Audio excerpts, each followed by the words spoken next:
Eu vou tirar, né? Acho que eu posso, né? Difícil, né, esse negócio? É. E quando você está isolada, como eu estou, no meio do mato, aí que essa máscara faz agonia na gente, né? Aqui? Não. Tudo certo? A vontade que eu tenho é, antes de começar, dar um abraço em cada uma. Mas não dá, né? Então a gente tem que se conter. Ter domínio próprio e se conter, né? Mas foi me pedido, né, para conversar sobre os medos de uma mãe, né? Até essa questão da culpa não chegou até mim, mas medos de uma mãe, né? Mas tudo bem, a gente vai também ter a oportunidade de falar um pouquinho sobre culpa, né? Então, vamos orar antes da gente começar, pedir que o Senhor nos abençoe, né? Que fale ao nosso coração, que me ajude. Vamos lá? Vamos baixar as nossas cabeças. Pai, nós estamos diante da Tua presença, conscientes, Senhor, de que nada somos, dependemos de Ti e da ação do Teu Espírito. Por isso, Senhor, toma nas Tuas mãos a minha boca, o meu pensar e o pensar de cada irmã aqui. Conduze, Senhor, para onde Tu queres, segundo a Tua vontade. Faz isso, ó Deus, em nome de Jesus. Amém. Vocês vão concordar comigo de que ser mãe é uma dádiva de Deus, não é? Deus poderia, às vezes eu fico assim tentando fantasiar um pouco as coisas, né? E já me veio isso na cabeça. Deus poderia ter multiplicado a população do mundo até agora apenas com sua palavra. Como ele disse, haja luz e houve luz, né? Haja Edna e houve Edna. Haja Maria e houve Maria. Ou ele podia ter optado por um plano onde as pessoas já nascessem adultas, já surgissem adultas, não passassem pelo todo aquele desenvolvimento. Pura conjectura. Mas, ao invés disso, ele nos fez coparticipante desse projeto, que é gerar filhos. E isso é um privilégio espetacular. É uma bênção, né? Eu vou chamar uma amiga minha, uma irmã nossa, né, para sentar aqui junto de mim, porque a gente vai ler alguns textos e eu queria que ela me ajudasse nisso. Ela já marcou aí na Bíblia os textos, né? E aí eu queria que ela começasse lendo para nós Salmo 127:3. O que é que Deus diz a respeito do teu filho e da tua filha? Herança do Senhor são os filhos, o fruto do ventre, seu galardão. De uma maneira geral, a herança é uma coisa muito boa. Às vezes trabalhosa, mas é boa, né? Tem herança que é um abacaxi. Mas a herança vinda do Senhor é maravilhosa, né? Mas, será que por ser uma herança, a maternidade ser uma herança do Senhor, isso significa que a gente não vai precisar lidar com medos? Não. Porque há um desconhecido na nossa frente, uma situação desconhecida. A gente casa e a gente não, por mais que a gente olhe a nossa mãe, o que ela passou, a gente tem diante de nós uma situação desconhecida. E o desconhecido, ele traz para nós uma certa tensão, um certo medo, né? Aí eu digo, mas de onde vem esse medo, né? Além de você saber que vai passar por algo que você nunca passou, né? você sabe que por mais que você leia livros, por mais que você consulte amigas e mães e vós, você vai ter sua própria experiência, que vai se diferenciar e exigir uma adaptação, uma avaliação da situação, do que você é, do que você já passou. Então, de qualquer maneira, não há um manual de instrução, digamos assim, né, que lhe garanta que você vai ser uma mãe sem medo nenhum. Tanto é que quando o Henrique pediu para levantar a mão, quem já sentiu medo, acho que 100% já levantou, inclusive eu. Né? Por quê? Porque você é única nas suas experiências, nos seus sentimentos, né? E como única, a sua experiência vai ser única. Certo? Aí a gente podia perguntar, mas será que todo medo é um inimigo? É algo ruim? Quando a gente fala de medo, geralmente a ideia que vem é uma coisa assustadora, uma coisa incômoda, não é? Realmente, esse medo da maternidade, do ser mãe, a gente pode considerar natural diante de tudo o que a gente já falou, né? Mas ele pode ser um medo tão intenso diante de algumas situações que pode nos aprisionar e ser um inimigo para a nossa educação, às vezes um inimigo até para nós mesmos como mães, certo?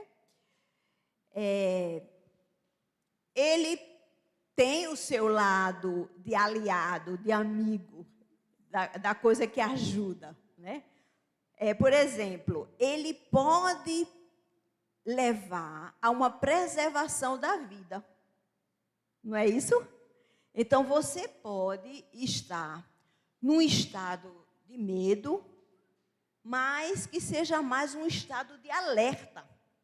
Você está atento, né? E aí, a mãe, ela tem esse sentimento de proteção, né? E esse sentimento de proteção faz com que ela, muitas vezes, anteveja o perigo e evite, e fuja do perigo, ou não permita que o filho passe pelo perigo. Lá na minha casa em Gravatá, a gente tem uma rampazinha assim, sabe? E aí, eu hospedei um casal que tinha uma filhinha de 3 anos, um filhinho de 3 anos. E ele pegou o velocípede e desceu a rampa assim. O pai estava na beira da rampa e logo se assustou e tentou pegar, não conseguiu, né? Mas o meu filho, Sérgio, ele correu na frente e pegou o menino quase que no ar. Porque ele ia ter o maior estouro, né? Ele conseguiu antever mais rapidamente, porque também é pai, eu acredito, e sabe, né, as consequências daquilo ali. Eu escolhi alguns medos, sabe? Porque eu acho que tem muito. Quando me pediram, fale sobre os medos, eu disse a Arthurzinho, tu estás me dando 2 semanas para pensar sobre os medos, me dá 3 meses. 2 semanas é muito pouco, tem muito medo. Mas aí, claro, eu sabia que eu não ia ter também muito tempo para falar, então eu tinha que escolher alguns deles, né? Quando eu separei alguns medos, eu não me preocupei muito, ou não me preocupei em classificá-lo por faixa etária da criança, né? Porque para mim ia ser mais complicado ainda. Então, à medida que eu for falando, você vai mais ou menos adequando à realidade que você vive com o seu filho. Se isso é aplicável ou não, ou se vai ser aplicável daqui a uns anos. O primeiro medo que eu classificaria é o medo de não conseguir dar uma boa educação. né, a gente sempre fica assim meio temerosa se a gente vai conseguir levar o nosso filho até onde ele precisa estar na vida adulta, né? Nós temos hoje uma gama de influência do ambiente externo ao lar, que pode nos levar à seguinte pergunta: será que eu vou conseguir imprimir nessa personalidade que está em formação elementos saudáveis para que ele seja um adulto saudável? Será que eu vou conseguir imprimir os valores de Deus na vida dessa criança de tal maneira que faça diferença realmente na vida adulta dele? Isso pode se tornar um medo para nós, né?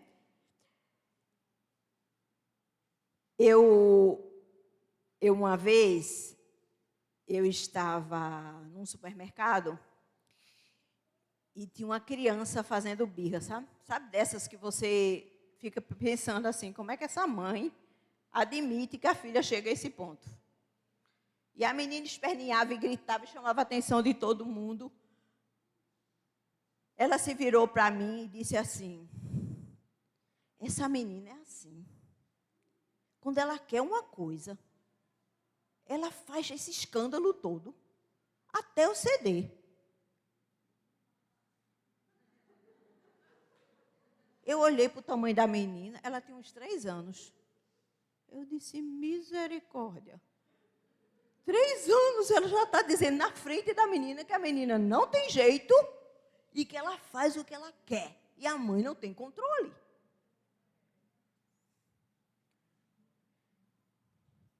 Por que isso, né? A criança, ela trabalha em cima do aqui e agora. Então, ela faz de tudo para satisfazer o desejo dela agora, nesse minuto.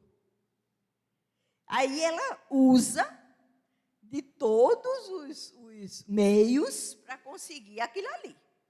Grita, bate pé, chora, empurra a mãe, dá tapa na mãe. Tudo isso eu já vi.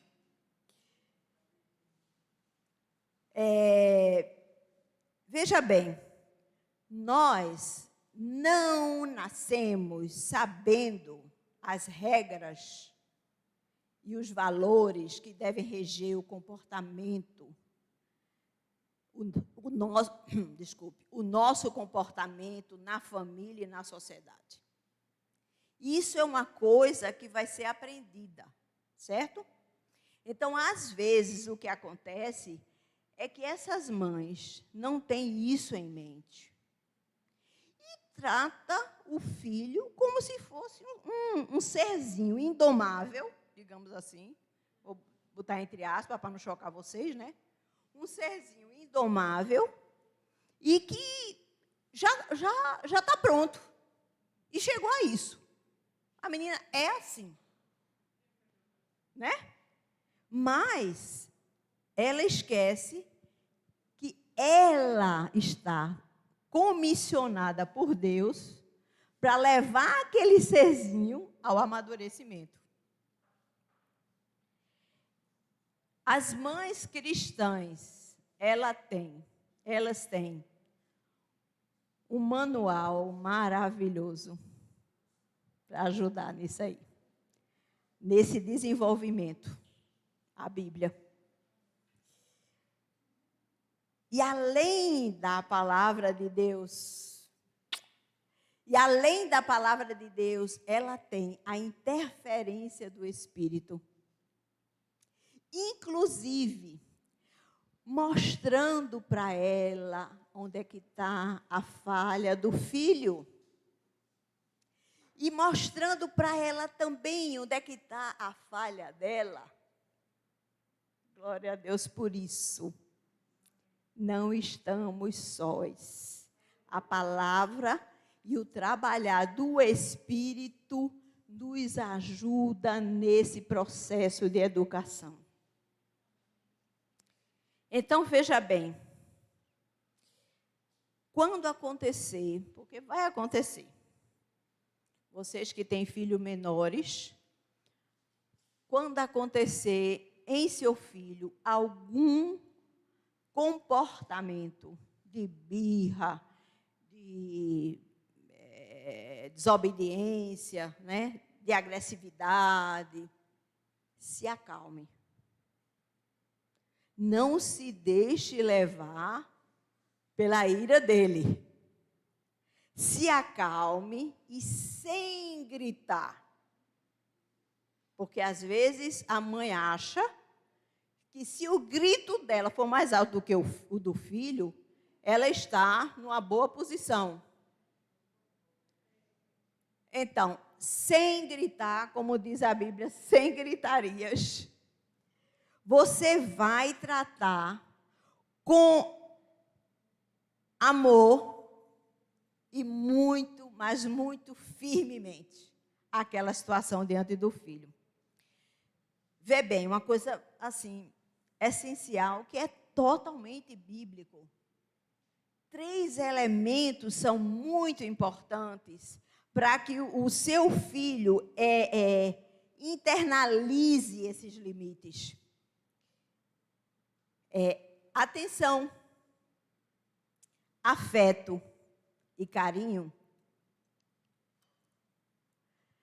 Quando chegar a repreensão e a correção, se você desenvolveu com ele uma relação de afeto e carinho e atenção, você vai conseguir penetrar em seu coração e ditar as regras sem que ele se sinta desamado, rejeitado, minha mãe não, né? Embora às vezes até fala isso, não diz? Vou fugir dessa casa, essa mãe, eu vou arranjar outra. Eu vou arranjar outra mãe, essa aí não gosto mais dela, eu não quero mais ela. Um dia desse foi muito interessante. Eu estava lá em Gravatá com um dos meus netos, a família de um dos meus filhos, e um neto saiu da sala assim chorando e foi para o quarto. E aí eu vi que o pai, nem, né? Deixou ele, né? Claro, o problema era com o pai deixou ele chorar um pouco. E aí eu fui atrás dele. E ele disse uma coisa que eu quase me segurei para não rir, porque ele disse assim, olha, vovó, de todos os seus filhos, o pior é o meu pai.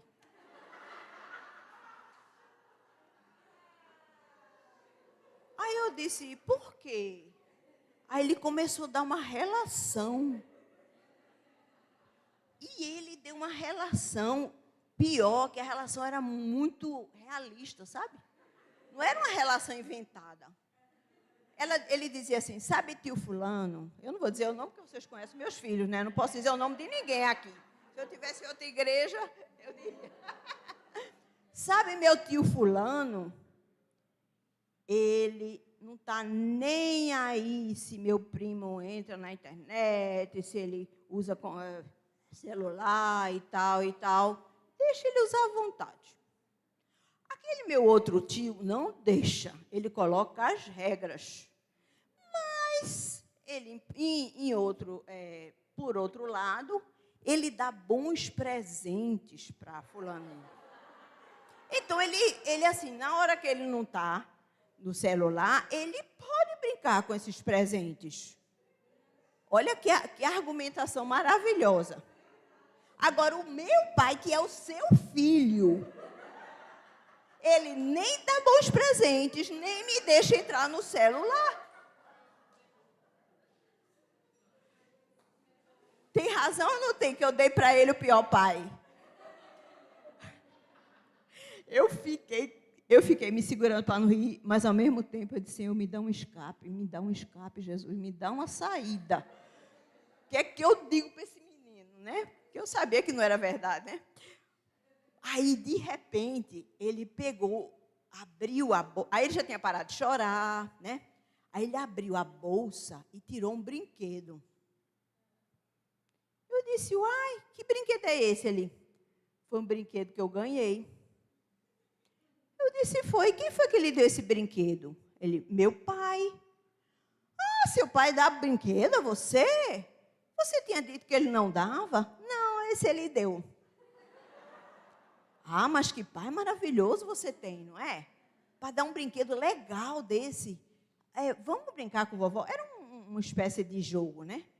Ensina a vovó aqui a brincar com você, porque eu achei que é muito interessante esse brinquedo. E aí, enquanto a gente brincava, eu disse, olha, papai, esse papai é muito bom, né? Porque dar um brinquedo interessante desse é muito bom. Aí, quando eu cheguei na sala, eu disse, olha, vai lá, para o meu menino, vai lá, porque ele disse isso e aquilo, tu tem que acertar lá com ele as tampas. Aí ele, deixa comigo, mamãe. Aí foi lá conversar. Então, quando, diante de um comportamento inadequado da criança, a mãe é muito... Eu vou falar de mãe, mas serve para pai, mas eu estou falando para a mãe, né? A mãe é muito reativa. Ela pode provocar comportamentos indesejados. Reativa, que eu digo, é isso. É no sentido de gritar, bater. Eu já vi uma mulher no supermercado que eu tive vontade de chamar a polícia. Porque o menino fez uma besteira. Ela deu tanta tapa no menino que o menino ficava assim, desgovernado. Eu sei que não é o caso de vocês. Vocês são mulheres cristãs, né? Mas a gente, às vezes, não perde a paciência? Perde. Então, quando você é muito reativo, você tende a provocar neles esse tipo de comportamento, sabe? Ele reage também, né? E você está bravo, você está gritando e ele quer trocar na mesma moeda. Quando isso acontecer, peça que o Espírito Santo lhe mostre 3 coisas. Primeiro, onde meu filho está errando. Segundo, que princípio da palavra ele precisa aprender. Ele está mostrando que ainda não sabe. E terceiro, Senhor, me mostra algum versículo, alguma história, alguma coisa que eu possa ensinar meu filho esse princípio. É claro que nem sempre você vai ter uma resposta rápida no meio daquela ira, né? Às vezes o Espírito dá. E eu creio muito que Deus pode dar criatividade na cabeça da mãe na hora H. Mas nem sempre vem. Se não vier na hora, mas você sabe que ele precisa de uma conversa, faça a ligação entre aquele ocorrido e uma oportunidade de conversa. Com calma, você diz, filho, mais tarde a gente vai conversar sobre isso. É porque eu não sei ainda o que dizer, entendeu? Às vezes eu tenho até tempo, mas não tenho ainda a ideia. Mas faça logo a ligação, para ele saber que uma conversa o espera. Por exemplo, criança, ela tem muita dificuldade de repartir, né?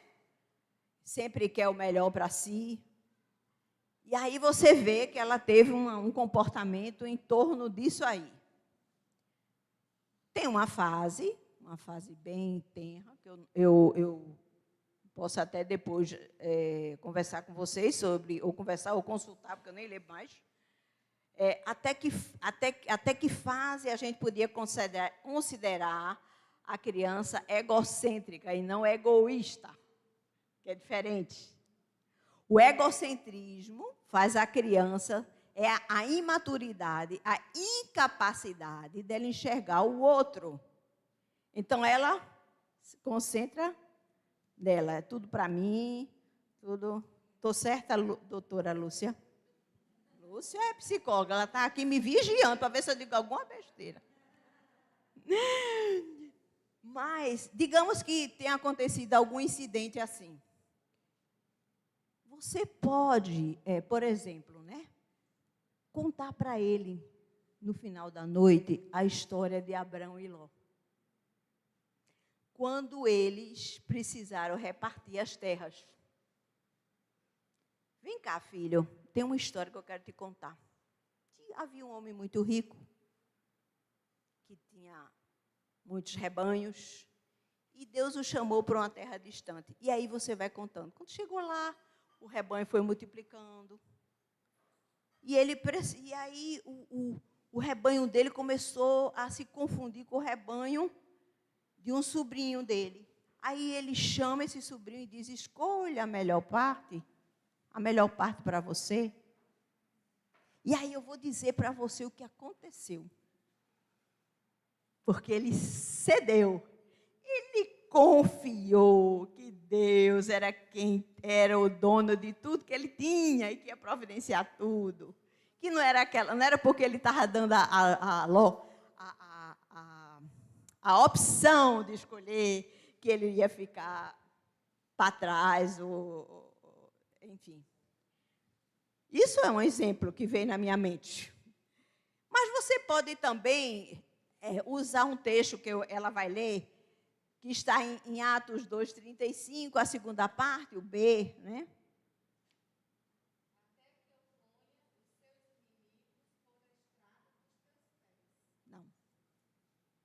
Não. Ainda não acertamos, foi.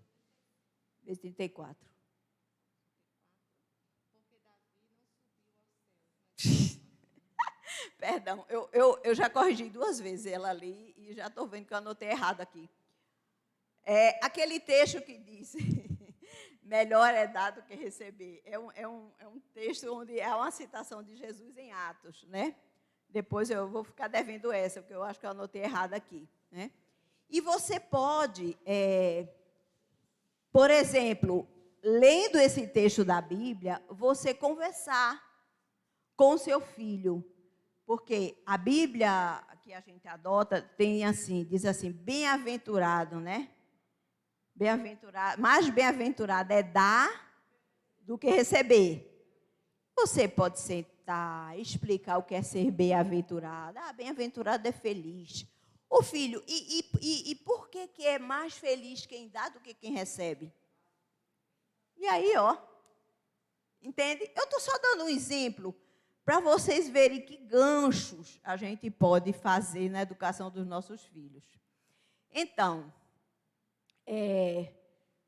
quando existe em nós, como mulheres cristãs, mães cristãs, essa preocupação de apontar para Cristo, para os seus princípios, para os princípios da palavra, com certeza você vai fazer um bom trabalho diante de Deus. Mas você também aponta para Cristo quando você pede perdão ao filho por algo que o Espírito Santo já lhe mostrou que você errou para com ele.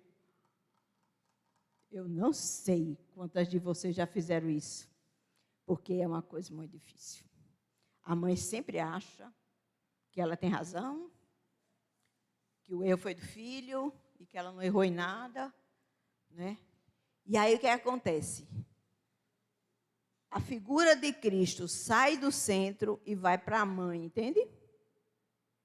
Então, por exemplo, você pode depois chamá-lo e dizer, olha, filho, mamãe nem sempre acerta. Você errou quando você fez isso, e por isso você ficou de castigo. Mamãe exagerou no seu castigo. O meu erro foi esse. Eu não ouvi a sua explicação. Eu já fui botando você de castigo. E o castigo podia ter sido mais leve. Então, você precisa pedir perdão, e eu também. E aí você dá a Cristo a centralidade, entende?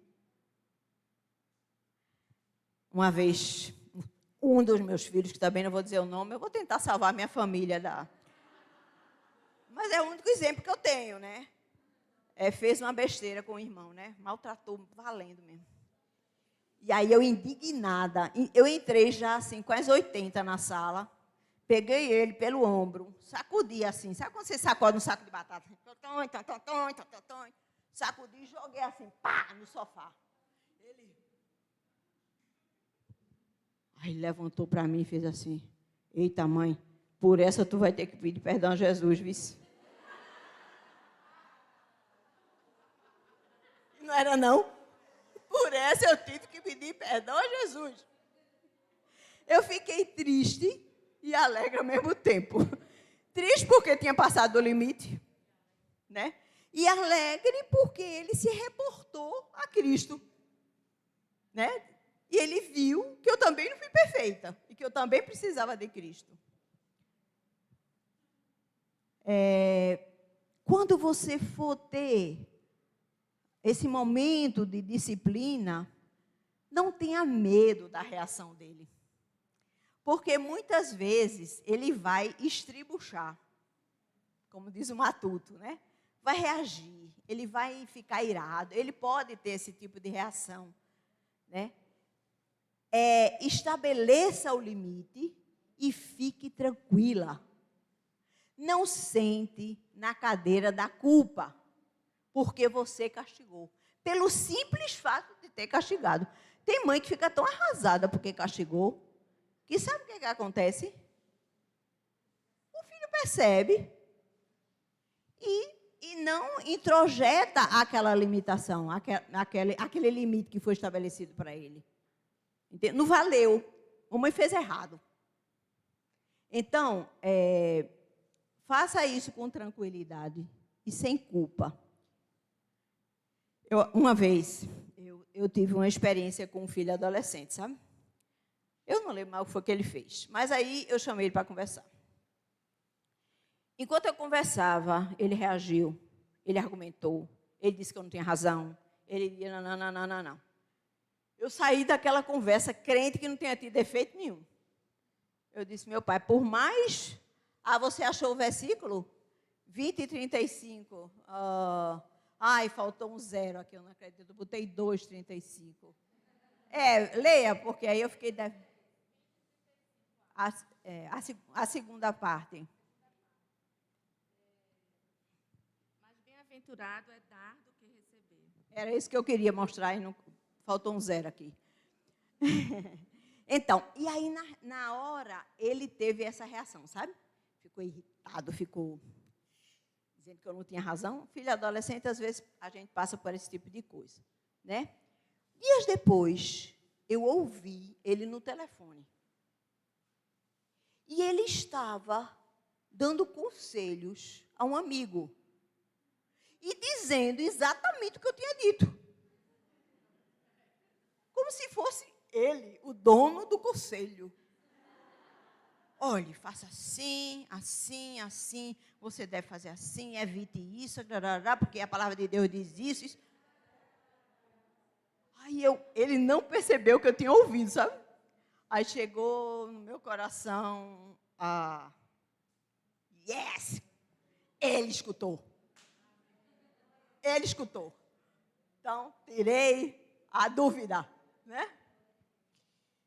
Outro medo que a gente pode ter como mãe, e esse medo é muito atual, e talvez algumas de vocês pudessem falar com mais propriedade do que eu vou falar, porque não é um medo que fez parte da minha vida de mãe, mas talvez, quem sabe, tenha algum proveito que eu vou falar para vocês, então é um medo muito atual. É o medo da influência da internet. Né? Então, eu achei que eu não podia deixar de falar sobre isso. Uma vez, um filho meu, que já é pai, enquanto já era pai, né? Ele não estava mais na posição de filho, ele disse assim, olha, mãe, hoje, saber educar é saber lidar com o filho diante da tecnologia. E eu disse, menino, em parte, esse menino tem razão. A internet, e consequentemente, as redes sociais, né, trouxe para nós uma comunicação rápida, fácil e eficiente. E aí, as crianças que nós temos hoje, elas nasceram dentro dessa realidade. Elas fazem parte da geração do Facebook, do Skype, do Instagram. Eu acho que elas já nasceram assim, ó. Não é verdade? Eu vi até um vídeo de uma criança bem pequenininha, em vez de passar a página, não sei se vocês já viram isso, em vez de passar a página da revista, ela estava tentando fazer assim, para a página passar. Mas né? Meus netos dão de 10 a 0 em mim. 10 a 0. Então, eles são essa geração. E eles não imaginam a vida sem esse tipo de ferramenta. Nem conhece. Né? Essa utilização da internet e das redes sociais, ela precisa ser considerada por nós como natural e boa. E não intrinsecamente um problema social dessa geração. Agora, na pandemia, a gente está vivendo uma realidade onde os negócios dos adultos, negócio que eu digo, trabalho, né, dos adultos, só puderam, muitas vezes, dar prosseguimento por causa da internet. Vivemos essa experiência, né? Nós e também as crianças diminuíram muito o sentimento de isolamento por causa da internet, por causa da comunicação, WhatsApp, etc. Eu dei muito glória a Deus, sabe, pelo WhatsApp, eu dei. Porque, assim, a gente ainda está isolado, né? A gente passou muito tempo pior do que a gente está, né? Aqui no apartamento trancado, né? Eu estava vivenciando um momento muito difícil com a minha mãe hospitalizada, que veio a falecer por conta da Covid. A Covid chegando, as notícias chegando, né? E, assim, muitas de vocês que estão até aqui me ajudaram espiritualmente através do WhatsApp a passar por essa situação. E eu acho que vocês devem ter tido experiências semelhantes, né? As mães que antes tentavam afastar os filhos do computador, agora estavam estimulando para poder ter aula online, né? Então, veja bem, todos nós, nessa pandemia, nós experimentamos o benefício da internet. E isso vai ficar. Isso não vai mudar. Essa realidade vai ficar e vai evoluir mais ainda. Já tem muita empresa fechando escritório e tal, né? Aí eu pergunto, mas será que a gente tem motivo para ter medo dela? Por que eu incluí aqui como medo? Depende. Depende da maneira como você encara esses auxílios, né? Se você considerar um inimigo, você vai fazer de tudo para afastar seus filhos dela, né? E aí, como ela veio para ficar, provavelmente vai ter filhos desabilitados e até com dificuldade de encarar os amigos que manejam muito bem os jogos, as redes sociais. Olha, vejam direitinho que eu não estou falando em idade, tá? Vocês vão adequando aí na cabeça de vocês, certo? Quando é que isso começa, tal.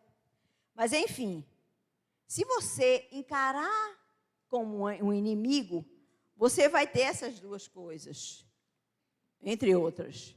Mas se a internet for um aliado, você vai ter, por exemplo, os benefícios de uma pesquisa, de um acesso a uma pesquisa. O seu filho vai ter esse acesso, de bons relacionamentos. Eu fiquei assim, encantada, um dia desse, porque conversando com a avó, ela disse que bota a neta dela para dormir pelo celular. Porque a neta mora em outro país. Ela não tem acesso. Eu disse, vixe, que coisa muito interessante. Eu nunca tentei isso.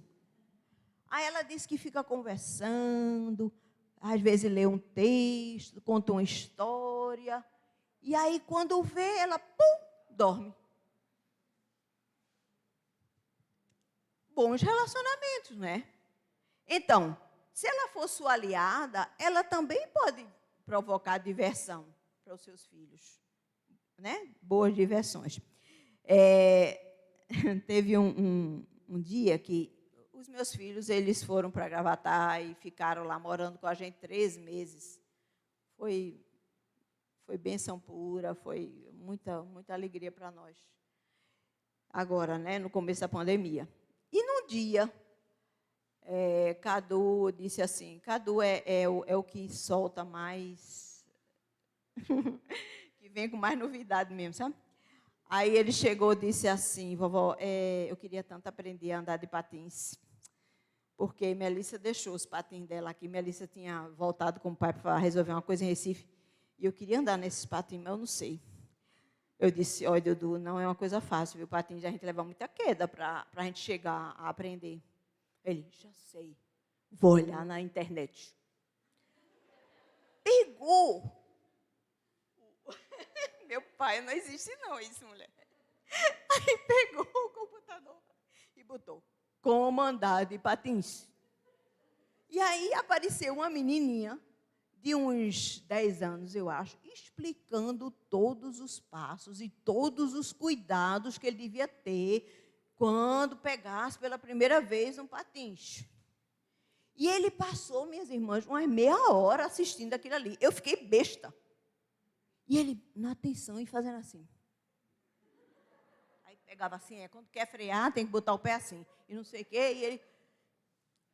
Quando terminou a aula da menina, ele disse, pronto, vovó, já sei andar de patins. Eu disse, olha, não é assim. Não é assim. Você vai agora botar os patins e experimentar. Ele botou, levou trocentas quedas, como é de se esperar, né? Porque só uma coisa é você ouvir, outra coisa é você fazer, né? Mas, minhas irmãs, no final do dia, esse menino estava com as 80. Ele entrava pelos quartos, pela sala, pelo terraço, vuc, que nem parecia que no começo ele não sabia andar de patins. No final da noite, ele disse, vovó, eu estou morto. Já era 10 horas, e ele estirou os pés na cadeira e disse, papai, me faça uma massagem, porque eu não estou aguentando.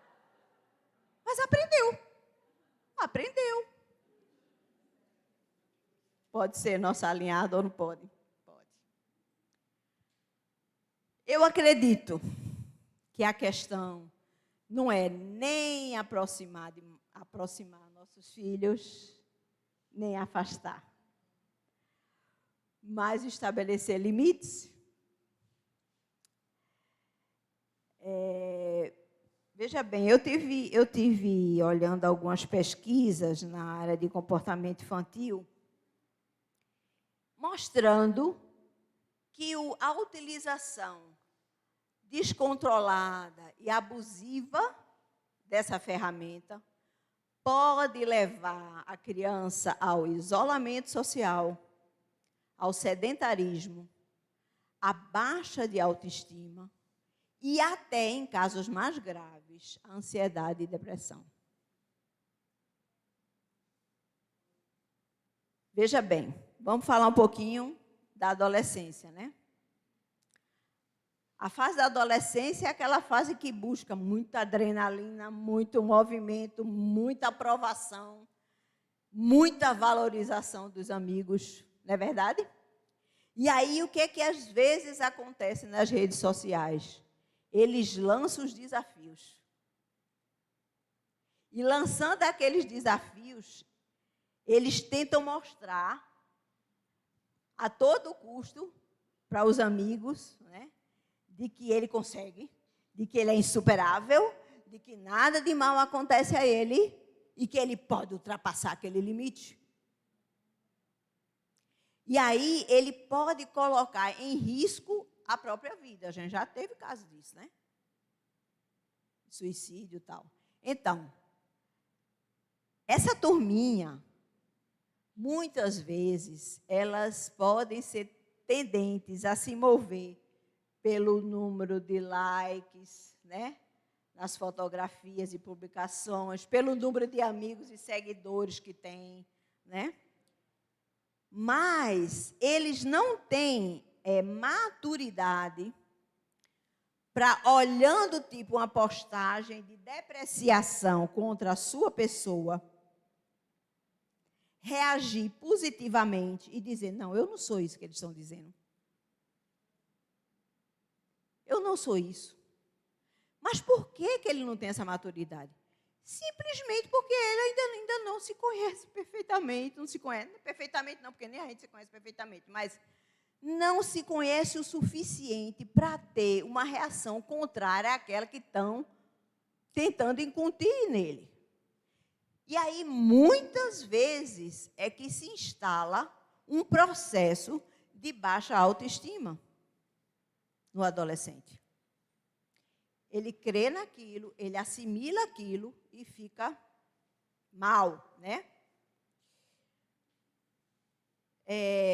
Mas, e quando ela se tornou um aliado, a internet se tornou um aliado seu? Como eu já disse, eu acredito que você tem que perseguir o ideal de colocar limite, para que essa ferramenta se torne um aliado seu.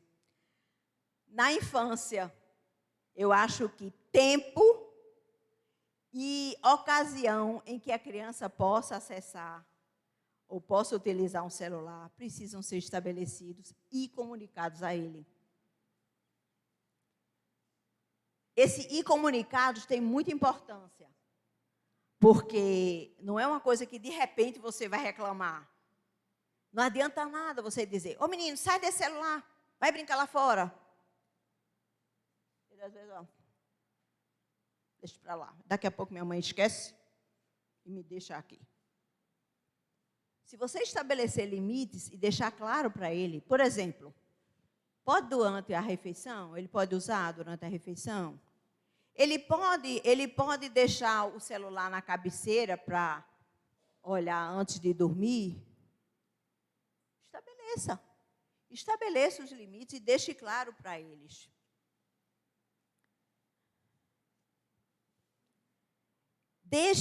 É como se fosse uma proteção que você está dando. Não só para adolescente, mas para pré-adolescente. Eu acho que pré-adolescente... Não, eu estou misturando, perdão. Eu vou falar agora da adolescência. Eu estou falando da infância. Pronto. Na adolescência e até na pré-adolescência, eu acredito, porque eu não passei por essa experiência, eu acredito que pode ser uma experiência de comum acordo. Você combinar com o seu filho em que ocasiões ele vai utilizar essas ferramentas. E aí você está estabelecendo o limite com a participação dele. Certo? Agora, fique atento, porque ele vai, como todo adolescente faz, tentar estender esse limite. Um dia, se você disse, olha, na hora do almoço, você vai guardar o seu celular. Quando a gente estiver no restaurante com os nossos amigos, você não vai estar mexendo no celular. Um dia, ele vai tentar fazer isso e ver se você notou. como o jovem que você diz assim, chegue às 10 horas em casa. Ele chega no primeiro dia, ele chega no segundo, no terceiro ele chega às 10h05. E fica olhando para você ver se você diz alguma coisa. Se você não disse nada, 10h10, na próxima vez. Então, você precisa deixar claro para ele que você confia nele, de que ele vai cumprir esses limites, né? Mas também que se ele passar, ele vai ter uma consequência. Porque a atração é muito grande. A atração é muito grande.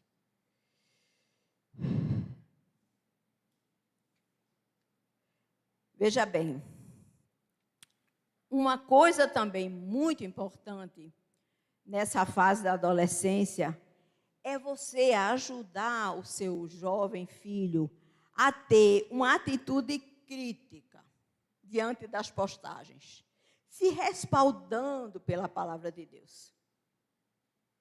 Porque aí ele vai ter como avaliar o que ele está vendo, o que estão dizendo. Eu não sei qual vai ser o canal que Deus vai lhe dar para você chegar a isso. Peça a Deus. Mas ele precisa. Eu me lembrei aqui da situação onde você, por exemplo, ao invés de ficar preocupada toda vez, de ficar olhando o seu filho tomar banho de piscina, você ensina ele a nadar. Porque vai ter uma hora que é provável que ele tenha acesso à água e você não esteja presente. E ele pode se afogar, né? Passar por uma situação difícil. Eu me lembrei assim desse paralelo. Se ele olha o mundo lá fora, né? Numa perspectiva crítica, sabendo analisar diante da palavra aquilo ali, se aquilo agrada a Deus, se aquele desagrada a Deus, se aquele é certo, se aquele não é. Ele vai ter mais ferramenta para se conduzir e usar isso. Mas, olha, eu tenho um alerta agora. Eu tenho um alerta muito sério. Antes de você estabelecer esses limites para seu filho, faça uma análise de si mesmo. E se pergunte, a internet tem sido minha aliada ou meu inimigo? Meu aliado ou meu inimigo? Será que ela tem contribuído para que eu exerça o papel que Deus colocou sobre mim? Todas as responsabilidades e tarefas que eu tenho, será que ela tem contribuído ou tem roubado o meu tempo e as minhas prioridades? Eu tenho visto isso com preocupação e até pesar, né? É que, às vezes, mesmo os pais sabendo que precisam impor limites, eles mesmos não impõem limites sobre eles. Vão até tarde da noite, perde as horas de sono, né? Acorda cansada, com dor de cabeça, enjoado, pecando a valer, porque grita, fala e reclama e muda. Então, primeiro, faça uma análise de você mesmo, porque, por exemplo, eu já tive a oportunidade, eu acho que vocês, não sei se vocês, de ver uma mãe reclamando do filho porque estava almoçando com o celular junto. E depois que reclamou, pegou o dela e começou a usar. O menino pegou o celular, guardou, e a mãe pegou o dela e foi usar enquanto almoçava. Entende? Então, assim, eu sei que muita coisa hoje se resolve por aí. Mas seja modelo, seja exemplo, para que você consiga, né? Para mim, essa questão da internet, a gente pode usar o texto de 1 Tessalonicenses, viu, Lúcia? 1 Tessalonicenses 5:21.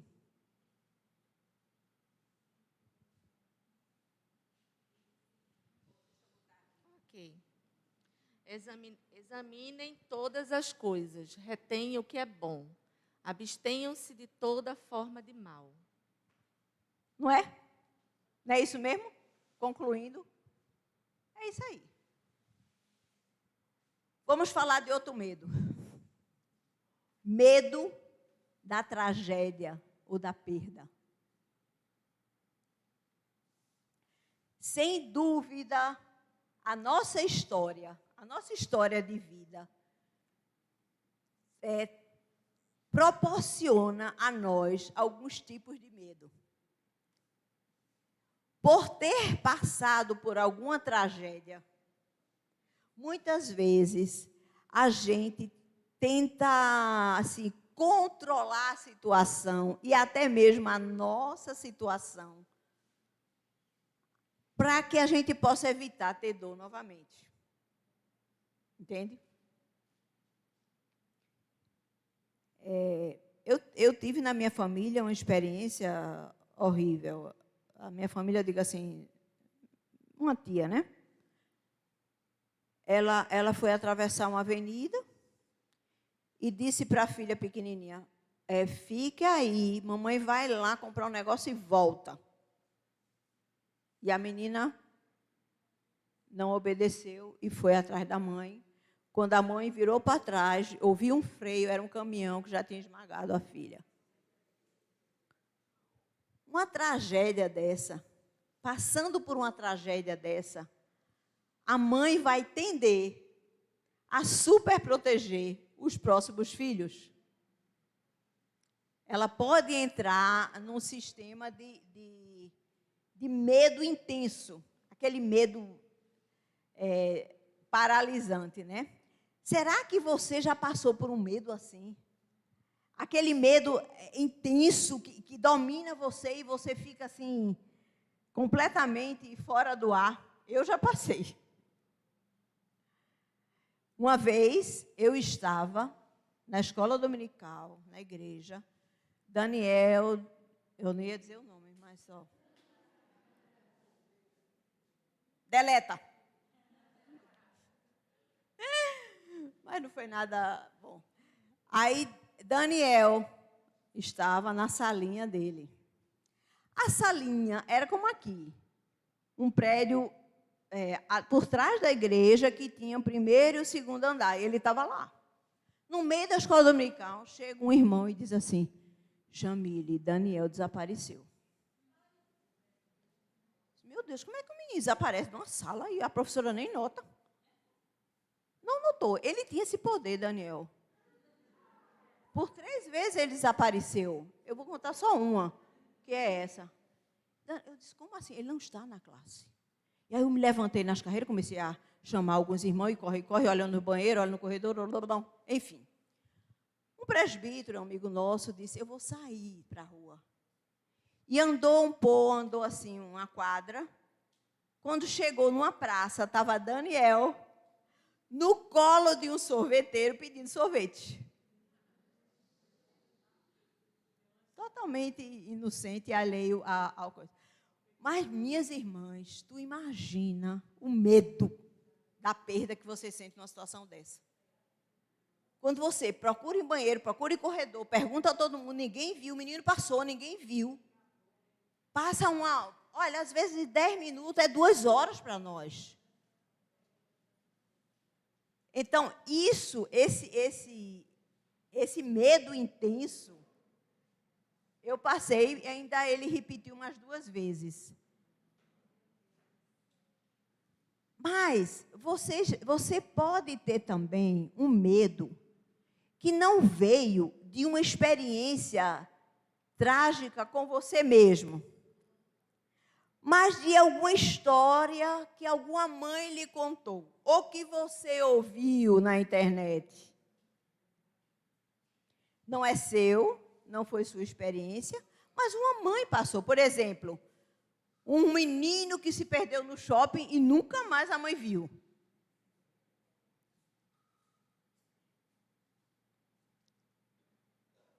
Quando você cria em você um medo de algo que não aconteceu ainda, você está trazendo para você mesmo um estresse desnecessário. Concordam? Por exemplo, você nunca teve aborto, mas você é enfermeira, né, Carmen? Sabe que isso é uma coisa que pode acontecer, ou até se não é, você morre de medo de abortar. Jesus, sabendo disso, dessa nossa tendência a antecipar a aflição, ele disse lá em Mateus 6,34,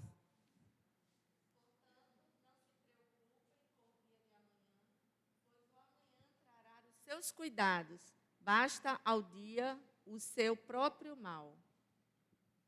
não se preocupe com o dia de amanhã.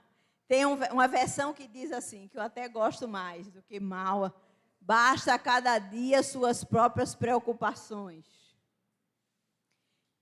Quando você antecipa, você sofre por antecipação. Mas a questão principal para mim é o seguinte: até onde você pode chegar para proteger o seu filho? Porque a proteção é necessária. Você vai trancá-lo e, por exemplo, proibir dele participar de algum exercício, porque pode ser que ele se afogue, porque pode ser que ele quebre uma perna, e aí você diz, não, é melhor não fazer. Esse medo, esse tipo de medo, é um medo que você cria em seu coração e é um medo inimigo. Porque impede seu filho ao amadurecimento, ao crescimento. Veja bem, uma mãe tensa, presta atenção, vocês que são mães de menino pequeno, uma mãe tensa gera filhos inseguros e dependentes, com dificuldade a amadurecer saudavelmente. É tão triste. Em psicologia, a gente usa um termo que eu não sei de que autor é, não lembro mais. Mas, assim, segurança básica. Né? É a segurança que é desenvolvida no começo da infância. E essa segurança, ela vai percorrer o resto da vida. Quantos de vocês conhecem, por exemplo, adultos que são inteligentes, que estudam, chegam numa prova para uma entrevista, para um trabalho, alguma coisa, se saem muito bem. Mas quando vão exercer a profissão, são extremamente inseguros. E termina perdendo aquele emprego. Segurança básica, faltou, no momento certo, o desenvolvimento dessa segurança. E muitas vezes isso é gerado por uma mãe medrosa demais, tensa demais, que tudo acha que vai acontecer um mal com aquele menino. Eu acredito que nesse ponto aí, os pais, né, masculinos, eles são mais ousados que nós. Eu nunca fiz uma estatística para ver se realmente isso que eu estou falando é verdade. Mas eu tenho essa impressão. É como se os pais tivessem mais facilidade de chutar os meninos, sabe? Para novas experiências do que a gente. Uma vez, meus meninos chegaram e disseram assim, mãe, pai, a gente quer dormir hoje no quintal. A gente quer levar um lençol, fazer uma cabana, a gente vai pegar umas lanternas e vai dormir lá. Na hora, eu disse, de jeito nenhum. Oxe, não está vendo que eu não vou deixar uma doidice dessa? E se acontece alguma coisa? No meio da noite, eu estou dormindo. Não, de jeito nenhum. Aí Sérgio, não, minha filha, vamos deixar. Vamos deixar. Eles precisam passar por essa experiência. E eu fiquei assim, me segurando, né? Sem querer passar pela autoridade do pai, eu tive que deixar. E os meninos foram todos entusiasmados para o quintal, armaram aquela barraca com lençol, levaram tudo, levaram biscoito, levaram isso, levaram aquele jogo, não sei o quê, porque iam dormir e ficar a noite toda lá. O meu quarto tinha uma janela que dava para o quintal. Aí eu deixei semi-aberta, assim, que eu digo, de vez em quando eu vou dar uma olhada para ver se ainda estão aí, né? Não deu, minhas queridas. 15 minutos eles bateram na janela. Mãe, abre, a gente não vai não. A gente não vai mais dormir aqui não, a gente está com medo. A gente vai voltar. Aí Sérgio disse, está vendo? Não valeu a pena deixar eles tentarem? Eles tinham que tentar. Né? Então, eu acho que, muitas vezes, a gente como mãe, a gente tenta passar por cima, sabe? Dessa ousadia que o pai tem, de deixar ele ir, passar por alguma experiência nova, e a gente, com aquele medo que alguma coisa aconteça, a gente faz pressão, né? E não permite que o filho passe por aquilo. Medo inimigo esse. Veja bem, deixar o filho crescer é, sem dúvida, um exercício de desprendimento. Ensine, aconselhe, mas deixe ele ir. Sabe por quê? Ele vai ter um dia que ele vai deixar a mamadeira. Vai ter um dia que ele vai entrar no primeiro ano. Vai ter um dia que ele vai ter a primeira namorada. Vai ter um dia que ele vai entrar no primeiro emprego. E ele precisa saber lidar com esses desafios, né? O crescimento saudável vai incluir, primeiramente, uma confiança em Deus, de que Deus cuida de nós, de que Deus é soberano, né, e que está presente em nossa vida, mas também a certeza no coração do filho de que o pai acredita que ele tem capacidade para passar pelas situações e pelas aflições da vida. Ele precisa ir introjetando isso aí, né? Um exemplo de uma tremenda aflição que eu fiquei pensativo, um exemplo bíblico, foi o de Joquebede. Quem sabe quem foi Joquebede? Só para fazer vocês falarem um pouquinho. Mãe de Moisés. Muito bem. Então, a mãe de Moisés passou por uma situação extremamente trágica. Ela chegou ao conhecimento dela de que Faraó iria matar todos os meninos hebreus. Ela tinha um menino, ela era hebreia. E ela sabia que o filho ia morrer.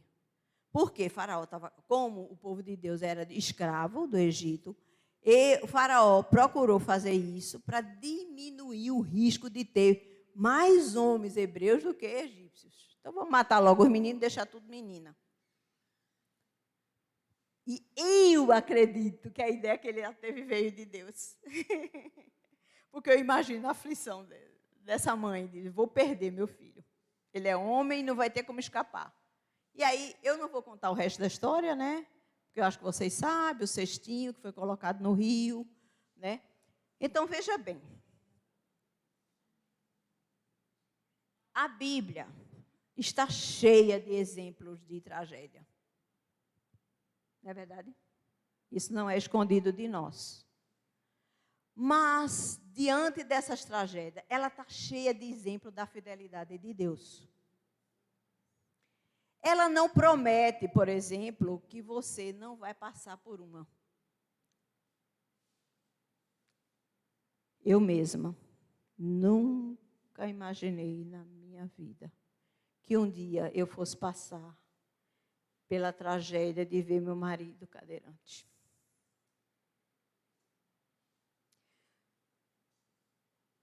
Eu pedi para não chorar, mas já estou chorando. O meu é natural. Uma vez, recentemente, perguntaram a um dos meus filhos, como é que é ter pai cadeirante? E ele respondeu, eu não sei, eu nunca tive. Como é ter...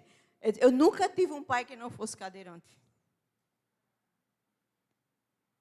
Porque ele era tão pequenininho que para ele, a imagem que ele tem é o pai na cadeira. Mas, diante da tragédia, da aflição tremenda, tente descansar. Se ela vier para você,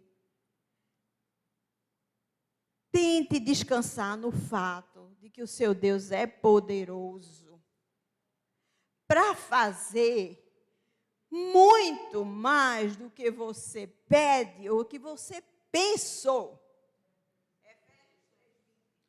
Ora, aquele que é poderoso para fazer infinitamente mais do que tudo o que pedimos ou pensamos, conforme o seu poder que opera em nós. Aleluia. Aleluia. É isso que acontece. Vamos falar de outro medo. Estamos terminando. É um medo que eu incluí por causa da minha realidade. Que eu pensei, eu fiquei sabendo de que alguns de vocês iam estar aqui, né? Aí eu fiquei sabendo que tinha aqui algumas mães que não tinham mais filhos em casa. E aí eu disse, eu vou falar sobre o medo do ninho vazio, né?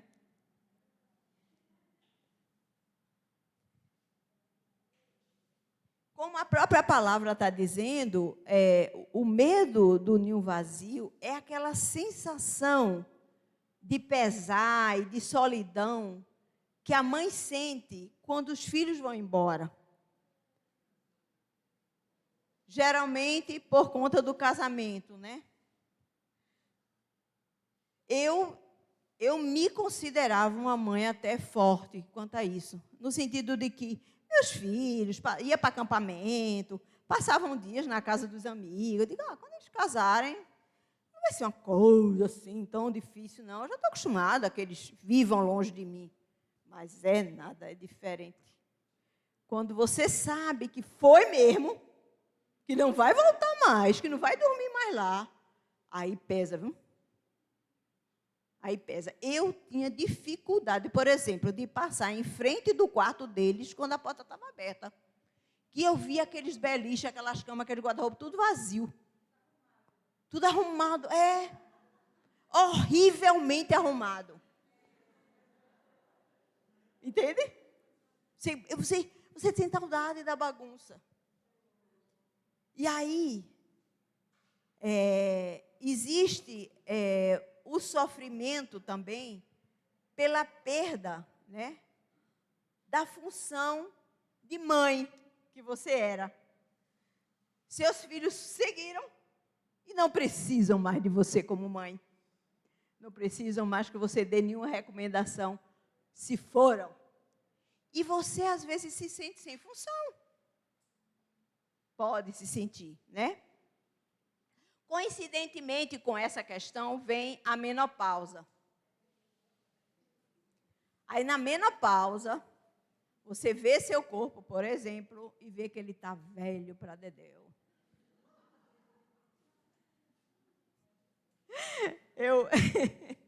Eu passei um bom tempo lá em casa sem espelho sem espelho no banheiro, sabe? Porque aí estava fazendo a reforma, aí eu só tinha um bem pequenininho que só dava para ver minha cara. E aí eu fui para um hotel que tinha um espelho bem grande. Quando eu cheguei lá, morta e cansada, eu fui tomar um banho, que eu olhei. Eu dei um grito. Aí, Sérgio, o que foi, minha filha? Eu disse, meu pai do céu, como eu estou velha. Eu nem notei. Mas foi, ele, tá. Aí, Sérgio morrendo de sono, né? Ele estava cansado. Depois a gente vê uma plástica, né, minha filha? Alguma coisa. Vá dormir, vá para dormir.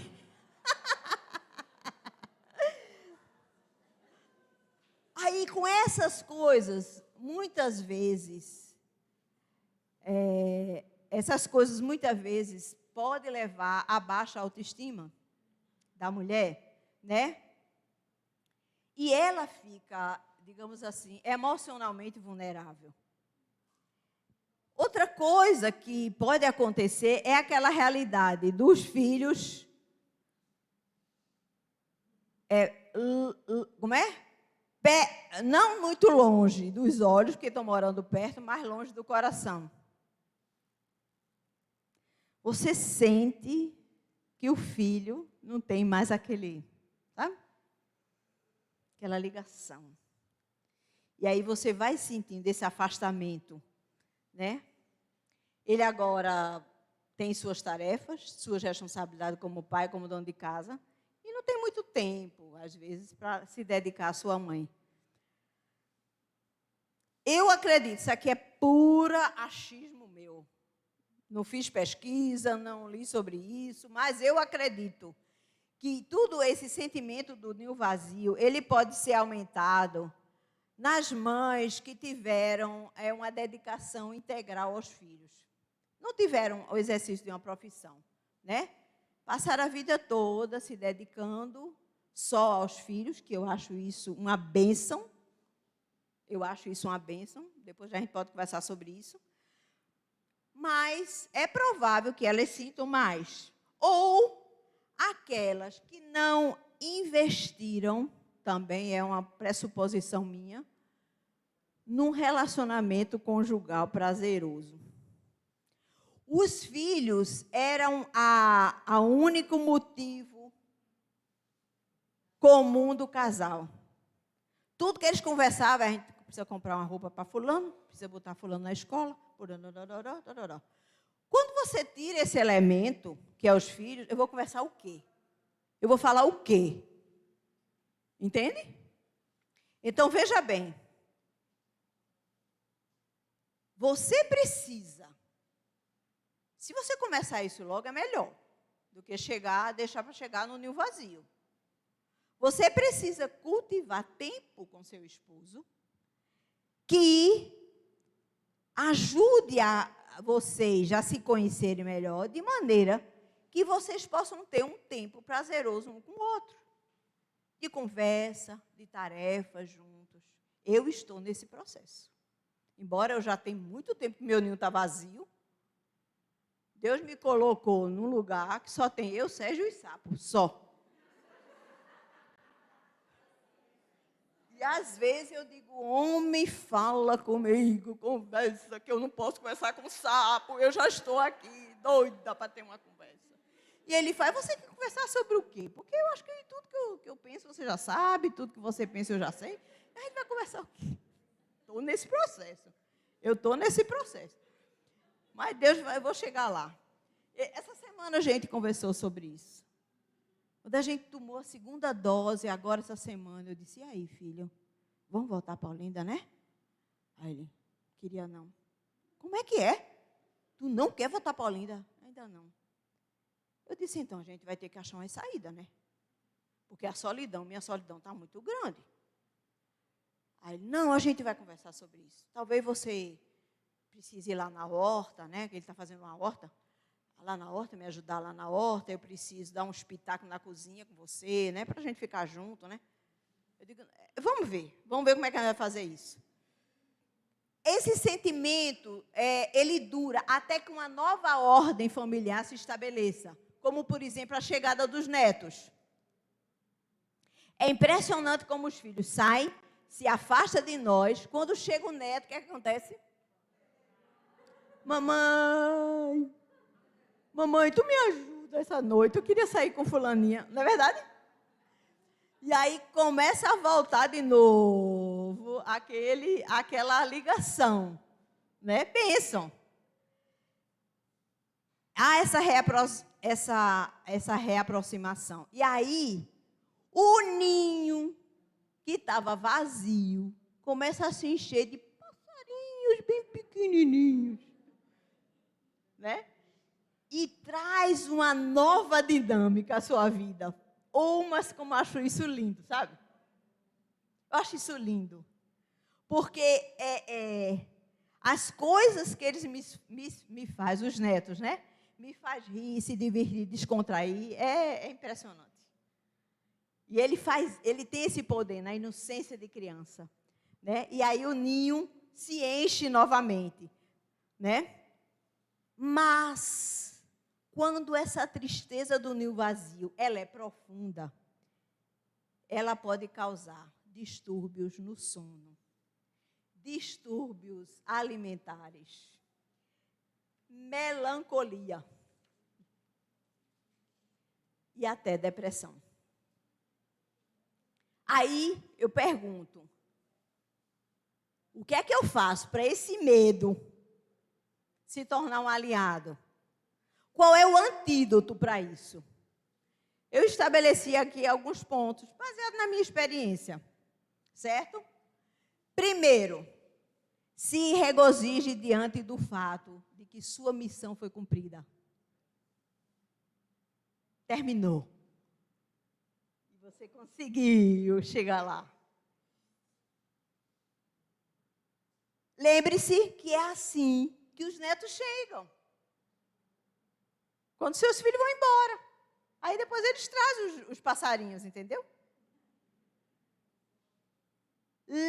Considere a possibilidade, e eu creio que isso é uma coisa séria e boa. Considere a possibilidade de Deus ter para você agora uma nova missão. Pergunte a Deus. Senhor, agora eu tenho mais tempo. O que é que o Senhor quer que eu faça com esse tempo? Me mostra. Eu estava muito, assim, incomodada, sabe? De ficar lá, gravatar, embora minha casa é linda, as coisas são muito lindas, muito sossegado, muito fresquinho. Vocês sabem gravatar como é, né? É o sonho, é o sonho.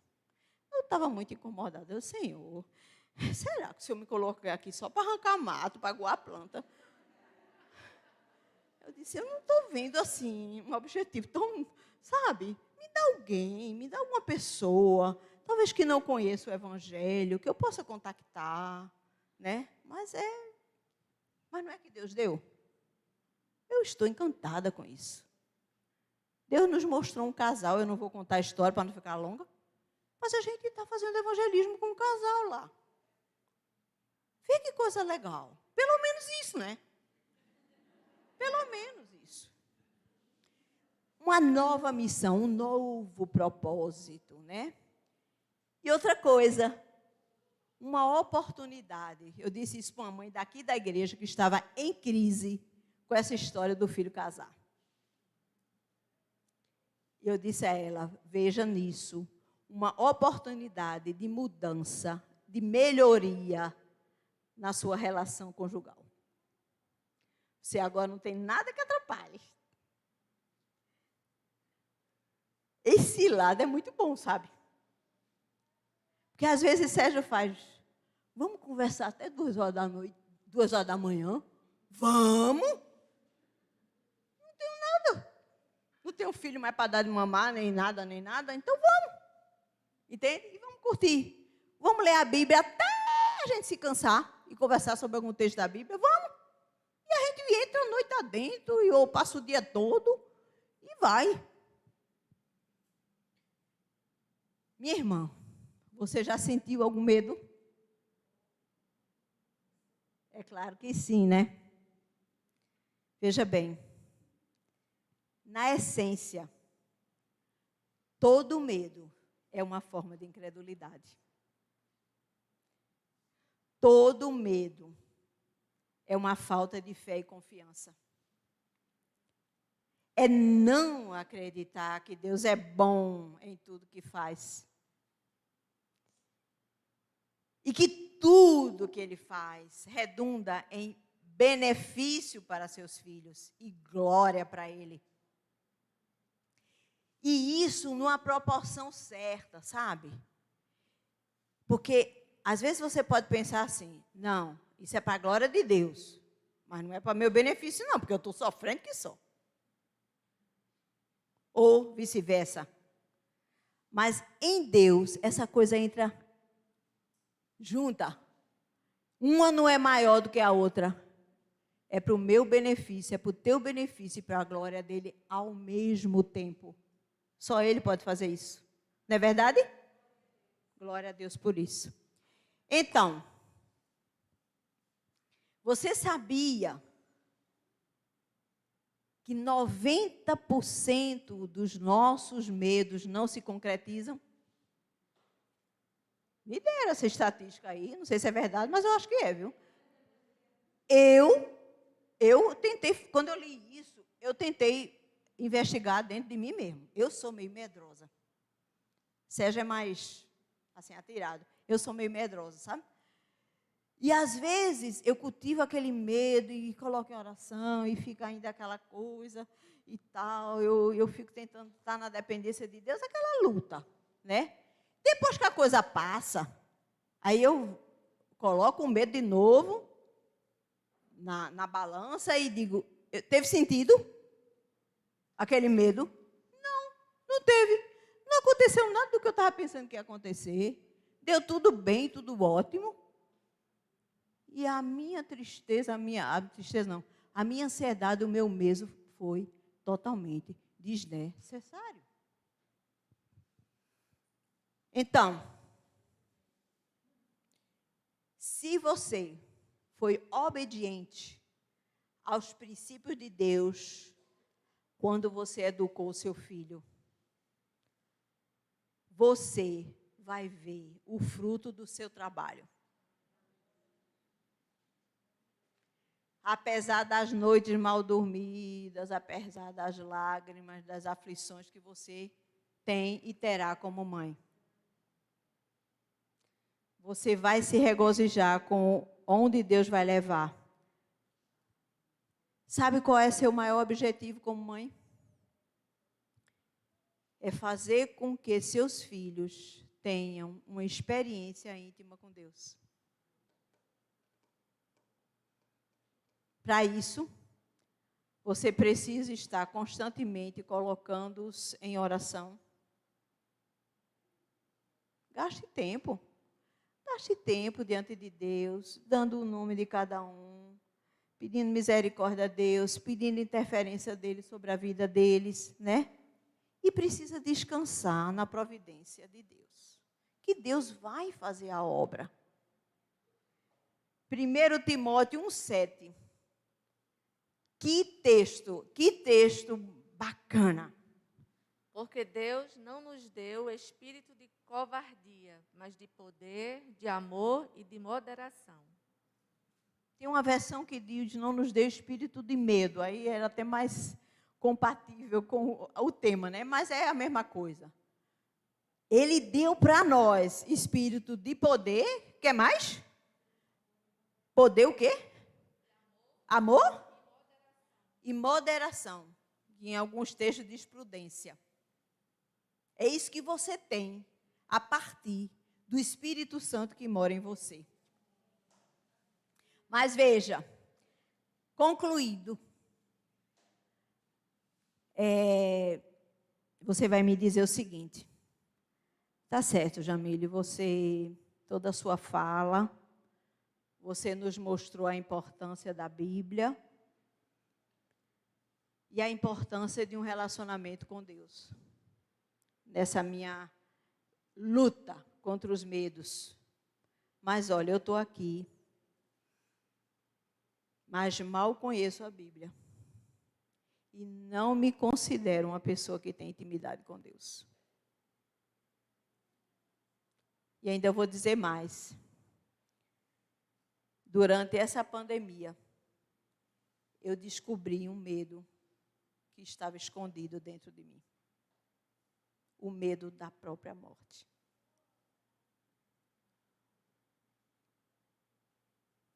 A morte, no tempo que a gente está vivendo, ela se tornou uma possibilidade inevitável para todos. Não é verdade? Diariamente, isso se confirma na nossa mente. Pessoas, mas fulaninho se cuidava. Fulaninho é isso, era aquilo. Morreu. Cicraninho morreu. E a morte, ela se aproxima de você. essa realidade fica bem pertinho de você. E quando você perde alguém da sua família, aí que ela se aproxima mesmo. A Bíblia diz, e isso é verdade, que o nosso tempo aqui na Terra, ele é limitado. 120 dias no máximo, é o que a Bíblia diz. Mas diz também que Deus colocou em nosso coração a eternidade. Isso significa que, embora a gente saiba que os nossos dias estão contados, dentro de nós há um anseio pela realidade eterna. Deus colocou isso. E aí, enquanto essa esperança de uma vida eterna não vem ou não se instala em nosso coração, pode haver tremendo pavor da morte.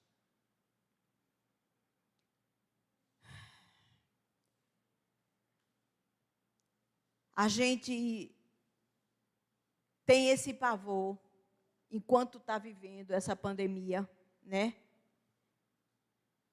E ele permanece sem a gente saber se a morte vai nos atingir ou não. Até quando a gente vai viver nessa expectativa? Mas olha, eu tenho para você uma boa notícia. Que talvez você nunca parou para pensar ou nunca teve oportunidade de ouvir. É a notícia de que Deus já planejou uma saída para essa situação. Primeira coisa que eu queria lhe dizer: o seu medo da morte, ele é real e legítimo.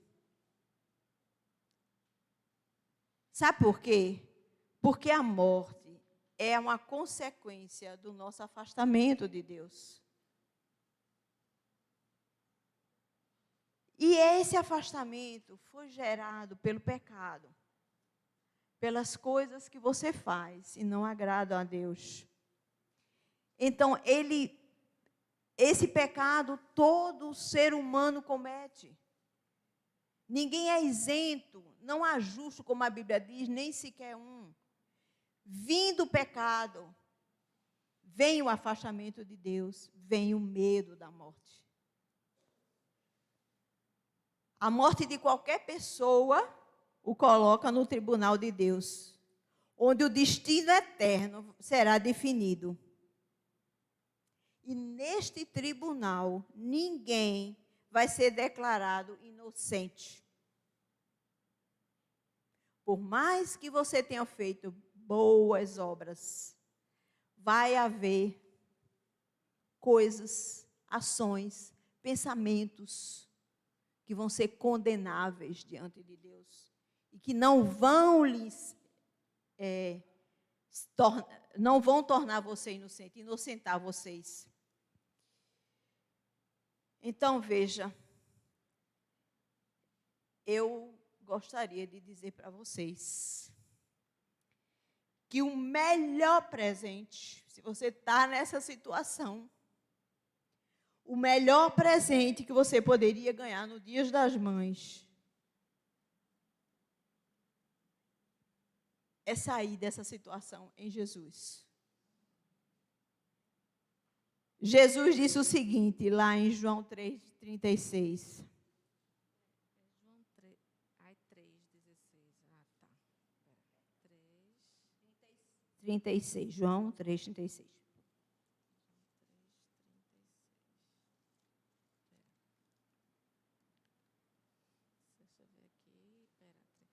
Por isso, quem crê no Filho tem a vida eterna. Quem se mantém rebelde contra o Filho não verá a vida, mas sobre ele permanece a ira de Deus. Quem crê no Filho tem a vida. E Essa é a nossa esperança. E nós vamos participar dessa vida eterna. O que Deus pede de você hoje é que você creia que Ele é poderoso para perdoar os seus pecados. E que pela fé na morte de Cristo, Deus lhe dá essa vida eterna. Eu já tive esse momento diante de Deus, não sei se você já teve. Mas hoje pode ser o dia dessa entrega. E dizer, Senhor, eu reconheço que sou pecadora, que não faço tudo que te agrada. E reconheço que Cristo pode me perdoar através do seu sangue derramado na cruz. Mas se você acha que ainda não pode dar esse passo e gostaria de saber mais sobre isso, procure a pessoa que lhe convidou. E pergunte, diga, eu gostaria de saber mais sobre isso. Você tem como me explicar? Talvez marcando um encontro com essa pessoa, ou até marcando um encontro com alguma da liderança aqui da nossa igreja. Eu acho que não devia precisar. Acho que a pessoa que lhe convidou tem capacidade para lhe mostrar a própria experiência de entrega a Cristo, o que Cristo fez na vida dela. O melhor presente que você pode ter é se livrar desse medo. Vamos orar?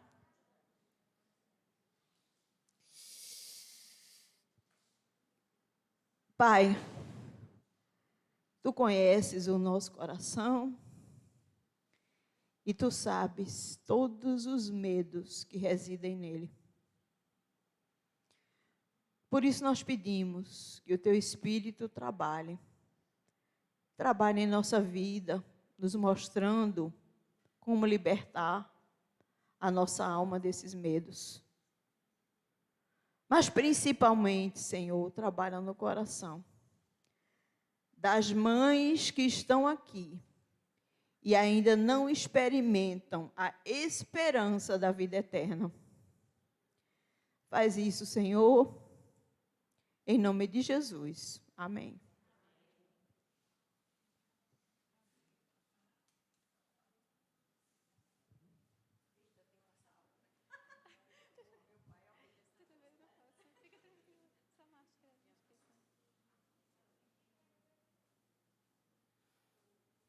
Muito obrigada, Jamile, pela palavra.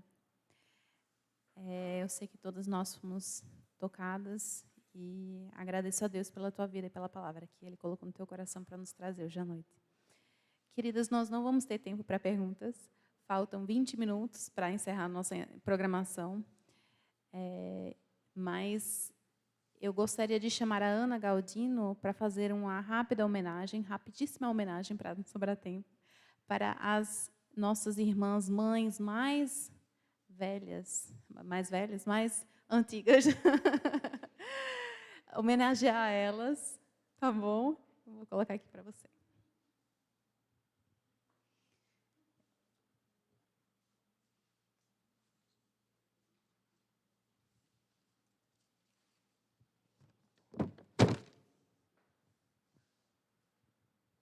Boa tarde, irmãs. Tive essa honra agora de fazer essa leitura, que é uma homenagem a duas mães tão importantes aqui da igreja, que é Dona Alice Lira e Dona Amélia Chitunda. E essa homenagem vai para elas, nesse dia especial. É um desafio colocar palavras no papel, quando se trata de Dona Alice Lira e Dona Amélia Chitunda. Tentamos encontrar meios para homenageá-las e expressar a nossa gratidão, amor e carinho. Mas sabemos que nenhum presente material é capaz de demonstrar o que essas senhoras representam para a igreja de Casa Caiada. Louvamos a Deus, pois sabemos que o mérito é dele em conceder a elas dons e talentos tão maravilhosos que tanto nos edificaram e continuam edificando. Dona Amélia e Dona Alice, nesse Dia das Mães, queremos, como forma de gratidão a Deus por ter nos abençoado com suas vidas, oferecer-lhes esses singelos presentes. Vocês são, para a membresia da IPCC, um exemplo de fé, amor, perseverança, oração e vida piedosa. Quantas gerações não foram acolhidas e abraçadas por vocês com tanto amor? Quantas vidas não foram discipuladas e inspiradas pela caminhada de vocês? Deus é maravilhoso. Esperamos retribuir um pouco desse amor que tanto nos foi dado. Muitas mulheres são exemplares, mas você a todos supera. Que ela receba a recompensa merecida e as suas obras sejam elogiadas à porta da cidade. Provérbios 31, 29, 31. Amém.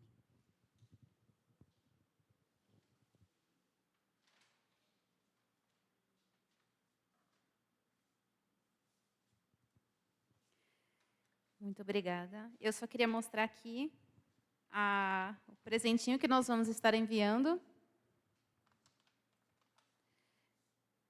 em homenagem a nossas duas irmãs. Queridas, antes de partirmos, só um aviso, antes da gente encerrar aqui, tem um chazinho, tem um lanchinho, e lá atrás tem uma lembrancinha para vocês, com o porta-retrato, com a foto de vocês. Então, cada uma vai lá, vai encontrar o seu. Eu espero que você se reconheça, né? Espero que não seja uma foto do início da maternidade, né? Quando você nem, né, cabelo branco tinha. Sim. Tá bom. E agora eu quero fazer um sorteio rápido antes disso. Estamos sorteando o que mesmo? 2 canecas. Com chocolate ou sem chocolate? Com chocolate? A caneca sem chocolate é boa, com chocolate melhor ainda. Então, vamos sortear 2 canecas e eu vou pedir para a nossa irmã Jamile escolher um número de 0 a quanto? De 1 a 45, né? 30, número 30. Número 30, a irmã... É tua... Oh! Ei. A homenagem que você queria fazer para tua mãe. Pronto, Deus escutou. E o outro número? Número 10. Cíntia. Levanta, querida, pode levantar. Parabéns. Eita, eu estou de máscara, nem percebi. Parabéns, Deus abençoe. Queridas, então, eu queria agradecer rapidamente o IF e a equipe de eventos que proporcionou tudo isso. Eu queria agradecer a Jamile mais uma vez, a todo mundo que veio, vocês, irmãs. Tem mais algum aviso antes de liberar?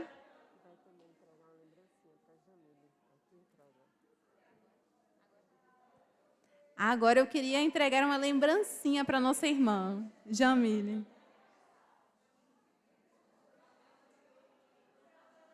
Onde está? Aê! Muito obrigada.